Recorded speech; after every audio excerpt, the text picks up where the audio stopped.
This is going to be a video about how to modify our kindergarten lesson. I plan to make one of these videos each month, and then I'll just email it to everyone directly that could use it. If you can think of a modification that would be more helpful to you, feel free to go ahead and do it. And if you feel that the modifications are not enough, please reach out to me and I'll try to come up with something else. It's difficult for me with the kindergarten because I haven't actually met all of the children. So in the field, I would just be, coming up with things as I get to know the kids, things that would work for each person in order to help them better achieve our art goals. I have been in touch with the teachers, and we're going to be just seeing how everything goes. So essentially, if you watch the video, we're going to be making either a hot air balloon or an ornament.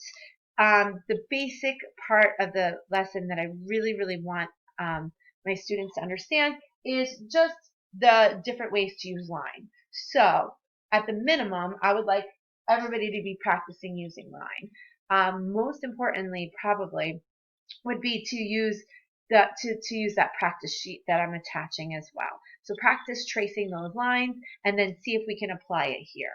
So I'm going to be showing you all the different ways that I or aides in my classroom would be helping our children achieve those goals. And the color theory part, the rainbow colors, is less important, and the craftsmanship is less important, although those things are also something that I am looking for our students to strive for. The basic bare bones of this lesson is to learn about line and learn how to use line. So my goal in the classroom is for every student to do as much of his or her own work as possible with as little assistance from the adults in the classroom as possible. So my first suggestion would be to encourage the round ornament. Obviously choice is very important, but the round ornament will allow students to be the most independent because we can provide them with an object to trace. And then they can fill in the spaces on their own. If you would like to draw the outside of the object, the outline of it, that's fine. And you can also print a copy of mine, which I'm going to attach to this document. But I would encourage students to try to draw their shape on their own. I'd rather see a shape that's not perfect than a shape drawn by an adult.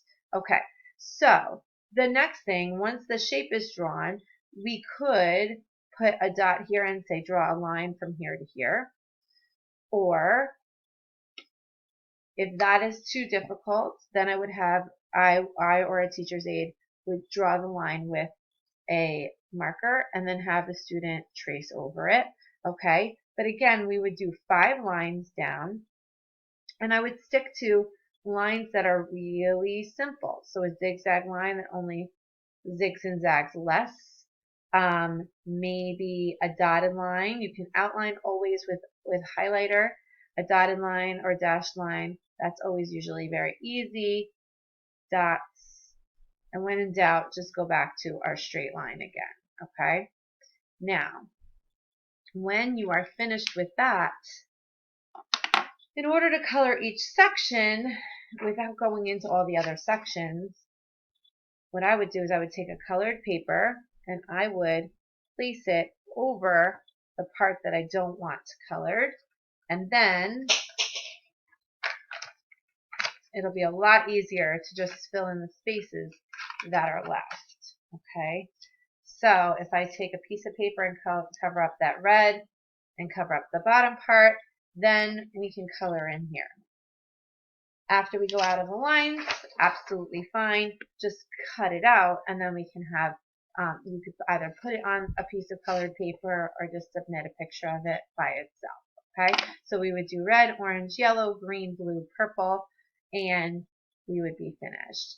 If you choose to trace over the lines with black for your child, that's fine as long as we keep the integrity of their lines.